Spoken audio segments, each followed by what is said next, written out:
Елбасының рухани жаңғыру бағдарламасы аясында тарихи мәдени мұраны зерттеу, сақтау, ұлттың рухани мәдениетін қалыптастыру жолында көптеген жұмыстар атқарылып келеді.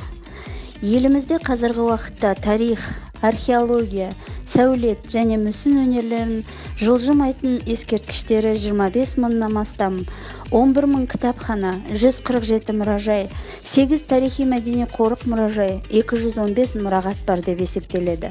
Сонымен қатар спорттық ойындар, ат ойындары, жалпы атадан мирас болып келе жатқан ұлттық ойындарды сақтап насихаттау рухани мәдениетімізді дамытады. Рухани мәдениет дегеніміз ол сол ұлттың тілі, діні, салт дәстүрі, өнері, әдебиеті және бұларды ұлттық мейрамдарда, ұлттық ойындарды көбірек көрсету арқылы дамытып, әрі қарай сақтауға болады, ұрпақтан ұрпаққа таратуға болады.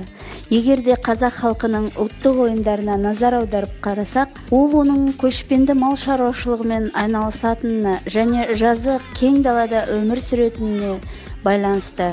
Соған лайықталған ұлттық ойындар. Қазақ балалары ерте заманнан ақ өмірде кездесетін түрлі заттарды өздеріне икемдеп, ойыншықтар жасап, ойын түрлерін молайтып отырған. Ойын дегеніміз адамның ақыл ойын дамытатын, қызықтыра отырып, ойдан ойға жетелейтін, тынысы кең, алысқа меңзейтін, қиял мен қанат бітіретін ғажайып нәрсе. Қазақтың ұлттық ойындары 5 түрге бөлінеді.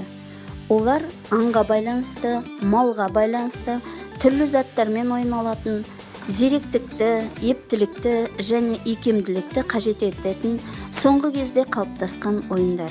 Олардың негізгілерінің өзі 100-ден астам.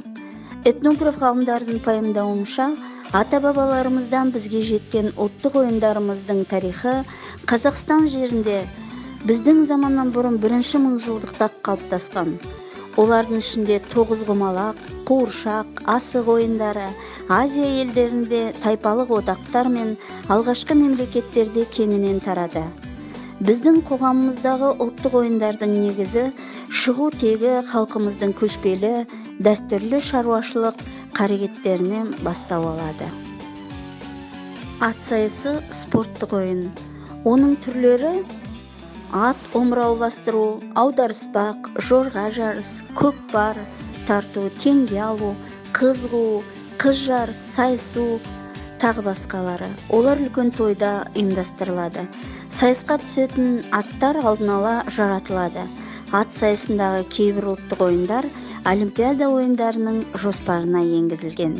Құлағың төр қайшылап қазан аттарың, уақпен бабы сай келсе озат аттары. Ал бұйырды бәйгеңнің алдынан келсең, көкке лақтырып өркенді азаматтары.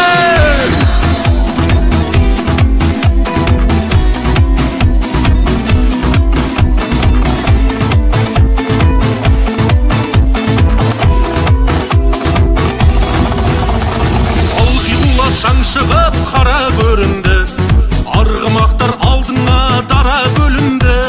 Топырақты төңкіріп тарлан жануар, қайыстырып келеді қара жеріңді. Ей, айқайла, айбайла, думандап той-тойла, шаңғы бөкті айнала, алда кетті ғайбала, бас қамшыңды тоқтамай. Ей, айқайла, айбайла, думандап той-тойла, шаңғы бөкті айнала, алда кетті ғайбала, бас қамшыңды тоқтамай.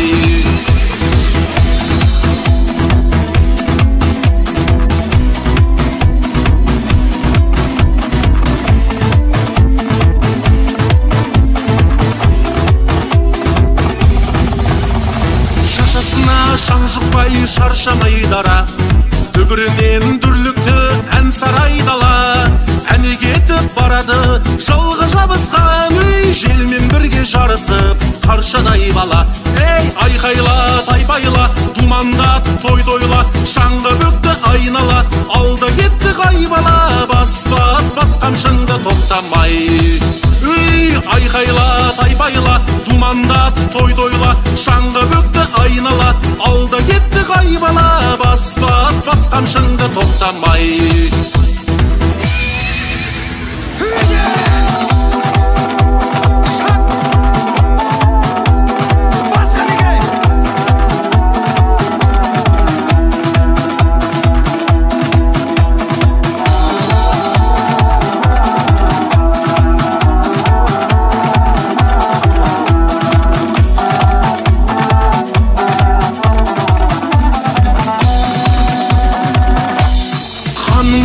мұндайдай жаңғырар кеуде, жүлдеңді ал бәйгеңнің алдынан келді.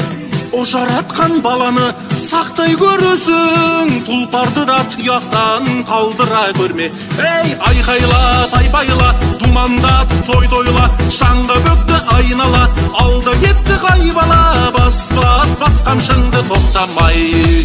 Ей, айқайла, тайпайла, думандап, той-тойла, шаңға бөкті айнала, алда кетті қайбала, бас қамшыңды тоқтамай.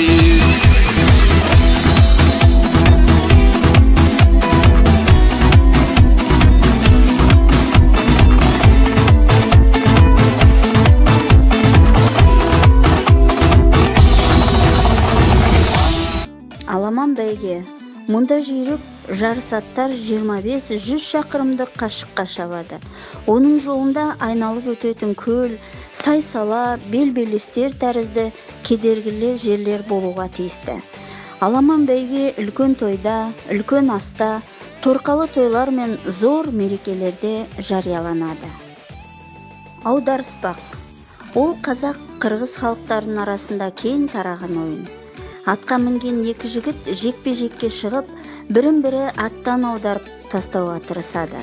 Аударыспаққа үлкен тойларда арнайы жүлде тағайындалады.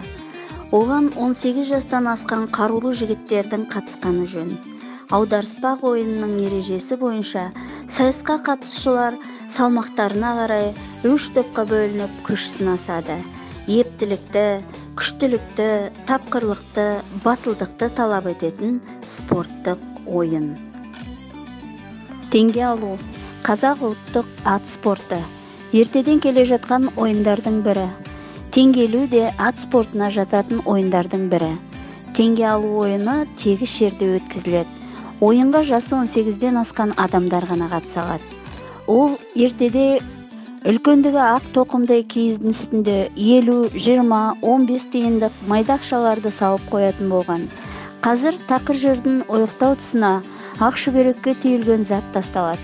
Ойыншылар қос тартпалы мықты ерттелген атқа мініп, 30-40 метр жерден шауып бара жатып, ақ киіздің үстінде жатқан тиынды немесе ақ шүберекке түйілген затты еңкейе беріп іліп алып кетулері керек. Ақшаны ат үстінен алған адам еленіп кетеді.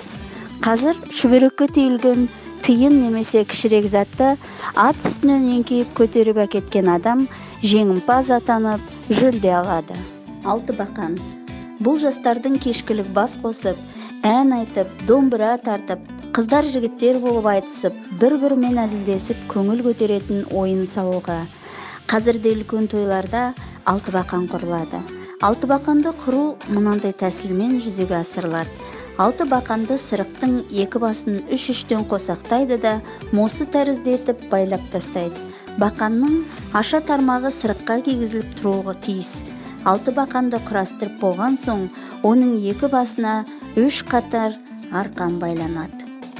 Қазағымның барлық сұлу қыздарына арнап, Қазағымның қыздары әнін Өркен орта аспаптар ансамблінің орындауында қабыл алыңыздар.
аңа